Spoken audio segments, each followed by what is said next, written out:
నిన్నటి రోజున మా అక్క ఎమ్మెల్యే మాధవిరెడ్డి గారు మాట్లాడుతూ బయటికి వచ్చేటప్పుడు నోటికి తాళం పెట్టుకొని రాండి అని చెప్పడం జరిగింది.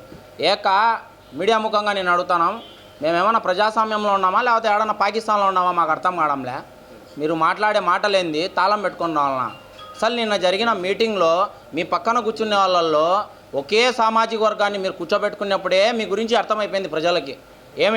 ఒకే సామాజిక వర్గంని అసలు నగరాధ్యక్షుడిగా ఎన్నికైంది ఒక మైనార్టీ లీడరు. ఆ మైనార్టీ లీడర్ని నువ్వు పక్కన కూర్చోబెట్టుకోవాలా. అట్లాంటి వ్యక్తిని కూర్చోబెట్టుకోకుండా ప్రధాన కార్యదర్శిని పక్కన కూర్చోబెట్టుకున్నప్పుడే నువ్వు ఏంటో అర్థమైపోయింది.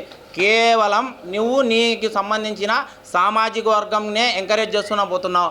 ఉదాహరణకు తీసుకుంటే నువ్వు మైనారిటీలపైన ఏ విధంగా దాడి చేసినావో చెప్తే, ఇంటి పక్కన ఇరుగు పొరుగునే వాళ్ళు కొట్లాడుకునేది ఉంటుంది. చిన్న కొలాటను తీసుకొని పోయి ఒక ఫోక్సో చట్టం పెట్టి 70 ఏళ్ళ ముసలాయనని నువ్వు 15 నుంచి 20 రోజులు జైల్లో పెట్టిన చరిత్ర నీది. నువ్వా మాట్లాడేది మళ్ళీ మా గురించి నోటికి తాళం పెట్టుకోవాలంటున్నావు. అది పక్కన పెడితే ఈమాల మైనారిటీ నాయకుడు జహీర్ అనే నాయకుడు గత 30 ఏళ్ళ నుంచి అక్కడ సర్వీస్ చేస్తున్నాడు. ఏంది ఇక్కడ అని అడిగిన దానికి అతని పైన SC ST అల్ట్రాషన్ కేసా? ఎంతవరకు న్యాయం ఇది? ఎస్సీలలో ఉండి మాసాపేటలో ఉచితంగా నీరు ఇస్తా అంటే త్యాగరాజ్ అనే ఒక SC కార్పొరేటర్ పైన కేసు పెట్టిస్తావు, నా పైన కేసు పెట్టిస్తావు, ఒక BC సోదరుడు పైన. నీకు కావాల్సిన సామాజిక వర్గం తక్క SCలు కానీ BCలు కానీ మైనార్టీలు కానీ నువ్వు ఎంత అనగదొక్కుతున్నావో ప్రజలందరూ బాగా గమనిస్తున్నారక్క, అందరూ గమనిస్తున్నారు.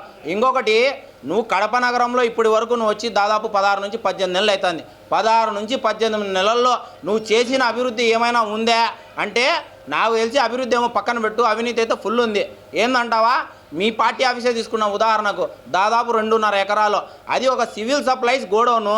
మళ్ళీ దాని తర్వాత NAC అనే సంస్థ అక్కడ నడపబడుతుంది. NAC అంటే మాలాంటి యువతకు నైపుణ్యం కోసం సెంట్రల్ గవర్నమెంట్ నుంచి వచ్చే ఒక స్కీమ్ ద్వారా నడిపేది. దాన్ని మీరు కబ్జా చేసి దాదాపు 40 నుంచి 50 లక్షలు స్క్రాప్. మీరు ఒక దొంగ టెండర్ వేసి ఆ 50 లక్షలు కూడా మీకు ముట్టిందనేది నిజమా కాదా? ఇది చాలు అన్నట్టు దేవుని గడప చెరువులో ఎవరైనా చేపలు పడతారు లేకపోతే బోటింగ్ చేస్తారు. మీరు ఆడబోయి మట్టి తోలి ఆ మట్టిని అమ్ముకుంటూ మళ్ళీ అది చాలు అన్నట్టు చెరువులో ఎవరైనా వెంచర్లు వేస్తారక్క? అది వేసిన చరిత్ర మీది. మీరా మా గురించి మాట్లాడడం, మా నాయకుల గురించి మాట్లాడడం? మీరు అంజద్ బాషా గురించి మాట్లాడుతున్నారు, 1,00,000 డిన్నర్లు 2 లక్షల డిన్నర్లు అని. అంజద్ బాషా అనే వ్యక్తి ఒక నిరుపేద పిలిచినా కూడా పోతాడు. ఎందుకంటే ఆయన ఒక ప్రజాప్రతినిధి, పోవాల్సిన బాధ్యత నా పైన ఉంది. సావుకు పోవాలా, పెళ్ళికి పోవాలా, ఏం జరిగినా పోవాలా, అదే ఆయన బాధ్యత. అంతేగాని దాన్ని కూడా నువ్వు హేళన చేసి మాట్లాడుతున్నావే. ఓహో, నీకు వ్యూస్ కోసము ఇన్స్టాగ్రామ్లో రీల్స్ కోసం బాగుంటాయి చెప్పడానికి, కానీ అవి చూసి కింద ఒకసారి కామెంట్స్ చదువుకోక ఎంత ఘోరాతి ఘోరంగా ఉన్నాయో. ఇదే అంజద్ బాషా అనే అతను ఎప్పటి నుంచి అయితే సర్వీస్ చేస్తున్నాడో కరోనా కాలంలో సొంత డబ్బులు ₹1,00,00,000 నిధులు కేటాయించినాడు. మీకు తెలుసా? అప్పుడు ఏడిపోయినావు నువ్వు కానీ మీ పుల్లట్ బ్యూరో మీ ఆయన భర్త గారు ఎక్కడికి పోయినారు? ఒక్కరోజు అంటే ఒకరు కనీసం కడపలో ఎక్కడ కనపడలేదే, పోయి హైదరాబాద్లో దాంకున్నారు. గతంలో 2 సార్లు వరదలు వచ్చినాయి కడపలో, నువ్వు ఎక్కడికి పోయినావు? మీ ఆయన వాసు గారు ఎక్కడికి పోయినారు? అప్పుడంతా కనపరాలేదే. అప్పుడంతా సర్వీస్ చేసింది ఎవరు? మేయర్ సురేష్ బాబు చేసినాడు, అంజద్ బాషా చేసినారు, వీళ్ళే సర్వీస్ చేసింది. అందుకనే ప్రజలు వాళ్ళని దీవించినారు. ఏదో గుడ్డినట్టేనో ఏదో లాటరీ పద్ధతిలో ఈసారి ఎమ్మెల్యే అయినావు నెక్స్ట్ అయితే ఇంకా నువ్వు ఎమ్మెల్యే అయ్యే చరిత్రే లేదు, అంత సీను కూడా లేదు. దయచేసి మేం కాదు అదుపులో పెట్టుకోవాల్సింది నోరు. నేను చెప్తాను కదా మీడియా ముఖంగా, నువ్వు ఒక స్త్రీ అయినందువల్ల మేము సంస్కారం ఉంది కాబట్టి మా నాయకుడు అది నేర్పించినాడు కాబట్టి దయచేసి మీరు ఎప్పుడైనా మాట్లాడేటప్పుడు ఆధారం లేని ఆరోపణలు, అప్పుడంటే ఎలక్షన్ల ముందంటే చేసినావు ఏదో ఆరోపణలు చేసేస్తే ఓట్లు పడతాయని. ఇప్పటికైనా నువ్వు ఒక ప్రజాప్రతినిధివి, ఒక ఎమ్మెల్యే స్థాయిలో ఉండి నువ్వు మాట్లాడే మాటలు బేవకూఫు ఇలాంటి మాటలు నువ్వు మాట్లాడాల్సింది. సభ్య సమాజానికి ఏం మెసేజ్ చేయాలనుకుంటున్నావు ఒక ఎమ్మెల్యేగా ఉండి? దయచేసి ఇప్పటికైనా నువ్వు ప్రజల సంక్షేమం పైన, అభివృద్ధి పైన కొంచెమైనా కేటాయించండి. ఇంకా నీ గురించి ఏమనుకుంటున్నారు తెలుసా? పబ్లిక్లో కుర్చీ ఎమ్మెల్యే అంటారు, ఇంకొక టీ స్టాల్ కాబట్టి ఏమంటున్నారు తెలుసా? ఫ్లెక్సీ ఎమ్మెల్యే అంటారు. కుర్చీ ఎమ్మెల్యే అని ఎందుకంటున్నారు తెలుసా? మేయర్ సురేష్ బాబు గారు కుర్చీ వేయలే అని గొడవ పడినాం.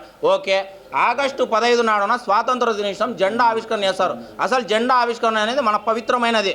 అలాంటి చోట పోయి నువ్వు జెండా ఆవిష్కరణ చూడకోకుండా నాకు కుర్చీ వేయలే, నాకు బెంచీ వేయలే, ఇదే నువ్వు మాట్లాడాల్సిన మాటలు ఏం కా? ఇంకొకటి, 330 కోట్లతో మా నాయకులు, ఇక్కడుండే నాయకులు అంజద్ బాషా మరియు సురేష్ బాబు గారు ఒక క్యాన్సర్ హాస్పిటల్ తీసుకొని వచ్చినారు, అలాగే ఒక మెంటల్ హాస్పిటల్ తీసుకొని వచ్చినారు, ఒక కార్డియోకి సంబంధించింది మల్టీ సూపర్ స్పెషాలిటీ హాస్పిటల్ తీసుకొని వచ్చినారు. ఆ హాస్పిటల్కి ఓపెనింగ్కి పోయి మా జగన్మోహన్ రెడ్డి ఓపెన్ చేస్తే తర్వాత కొన్ని పరికరాలు వచ్చినప్పుడు నిన్ను పిలిస్తే అక్కడ కూడా బోర్డులో నా పేరు లేదని కొట్లాడిన చరిత్ర నీదికా? ఇంత మంచి హాస్పిటల్ తీసుకొని వస్తే హాస్పిటల్లో అక్కడికి రిక్రూట్మెంట్ చేయలే ఇంతవరకు. ఏ ఆఫీసర్లను వేలే, ఏ డాక్టర్లను వేలే, ఏ నర్సులను వేలే. మీరు కొట్లాడి వాటి గురించి కొట్లాడాల్సింది పోయి నాకు కుర్చీ వేయలేదు, నాకు బెంచీ వేయలేదని గొడవ పడుతున్నారు. ఇదే మీరు నిజంగా మిమ్మల్ని ఎమ్మెల్యేగా ఎన్నుకునేది ప్రజలు ఇందుకేనా? కుర్చీల కోసమా మిమ్మల్ని ఎన్నుకునేది? ఇంకా మీరు చెప్పేదానికి మీరు చేసిన అభివృద్ధి గురించి చూస్తే కడప నగరంలో ఎన్ని ఉన్నాయో తెలుసా? ఇప్పుడు బార్లు దాదాపు 20, వైన్ షాపులు చూస్తే 20. అసలు మన రిమ్సు పోయే దారిలో కలెక్టరేట్లో ఎంతో సుందరీకరణ చేసినారు మా అంజద్ బాషా గారు, మళ్ళా మా సురేష్ బాబు గారు కొన్ని కోట్లు ఖర్చు పెట్టి. ఎందుకు? అక్కడ ఎంతో కలెక్టర్ ఆఫీస్ ఉంటుంది, వివిధ నియోజకవర్గాల నుంచి ప్రజలు వస్తుంటారు. అలాగే అక్కడ ఉన్న ఎల్ఐసి క్వార్టర్స్ కానీ ఆ పక్కన ఉండే వాళ్ళు కానీ అక్కడ వాకింగ్కి బాగుంటుందని కొన్ని వందల మంది అక్కడ వాకింగ్ చేస్తున్నారు మహిళలు. ఇప్పుడు ఈ పొద్దున రా నువ్వురా, లేకపోతే నీ పార్టీ కార్యకర్తలను నీ పార్టీ నాయకులను పిలుచుకొని రా, ఒకసారి పోదాం సాయంత్రం. అక్కడికి పోతే రోడ్ల మడి ఎంతోమంది మందు తాగుతా రోడ్ల పైన నిలబడుకున్నాడు. ఎదురుగా వైన్ షాపు, ఎదురుగా బారు, దాదాపు 2000 మంది అక్కడ రోడ్డు పోయే వాళ్ళకి ఇబ్బంది కలుగుతుంది. అంబులెన్స్ పోవాలంటే ఎట్లా పోవాలా, అక్కడికి డాక్టర్లు పోవాలంటే ఎట్లా పోవాలా? దీని గురించి మాట్లాడక ఇంకోటెందుకు, కూతవేటి దూరంలో రాజీవ్ పార్క్ ఉంది. రాజీవ్ పార్క్ అసలు నువ్వు ఒక మహిళా ఎమ్మెల్యే అయ్యండి, ఒక మహిళా ఎమ్మెల్యేను, అలాంటిది అక్కడ లేడీస్ హాస్టల్ ఉంది. లేడీస్ హాస్టల్ పక్కన వైన్ షాప్ ఎట్లా పెట్టిస్తావు? అది కూడా నీ పక్కన ఉండే ఒక వ్యక్తికి అది నువ్వు కేటాయించడం జరిగింది. ఏ విధంగా నువ్వు వైన్ షాప్ కేటాయించినావు? చుట్టుపక్కల ఇల్లులు ఉండే, పక్కన బడి ఉంది, పక్కన లేడీస్ హాస్టల్ ఉంది. అది కూడా రెడ్డిస్ లేడీస్ హాస్టల్ లెక్క మీ సామాజిక వర్గం సంబంధించిన హాస్టలే. నువ్వు ఏ విధంగా అక్కడ నువ్వు వైన్ షాప్ కేటాయిస్తావు?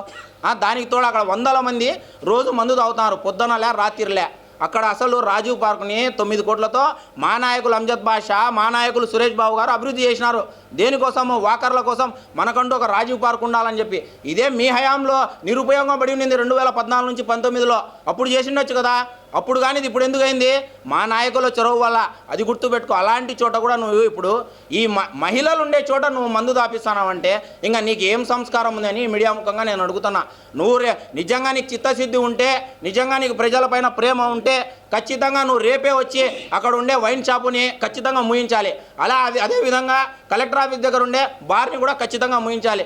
ఇంకొకటి, మాయం అధికారంలో ఉన్నప్పుడు నువ్వు ఏ విధంగా అయితే కడప నడిబొడ్డులో ఉండే ఫుడ్ సివిల్ సప్లైస్ గోడౌన్ని కబ్జా చేసి ఈ పొద్దు నువ్వు కట్టుకునేవే, మేము కట్టుకోలేకనా, మేము చేసుకోలేకనా? కానీ మేము ఏడో కొండ ప్రాంతాల్లో ఉంటే అక్కడ పోయి దాన్ని కేటాయించుకొని మా పార్టీ ఆఫీస్ కట్టుకున్నాం. అది మా నాయకులకి నీకునే తేడా. ఇప్పుడు ప్రజలందరికీ తెలుసు అవినీతి చేసింది ఎవరు, అభివృద్ధి చేసింది ఎవరని. మా నాయకుల గురించి నువ్వు ఎప్పుడు మాట్లాడినా ఏం చేసినా నోరు కాదు. ఇంకా ఏమన్నా అదుపు తప్పైనా మేము మాట్లాడతాం. నువ్వు కేసులు పెడతావో పెట్టుకో, జైలుకు పంపిస్తావో పంపించుకో. ఏమవుతుంది మహా అంటే 2 ఏళ్ళు 3 ఏళ్ళు. జైలుకు పోతే మళ్ళీ ఒకటి ఉంది రాజ్యాంగంలో, ఏమని బెయిల్ అనేది. దాని ద్వారా మేము బయటకు వస్తాం.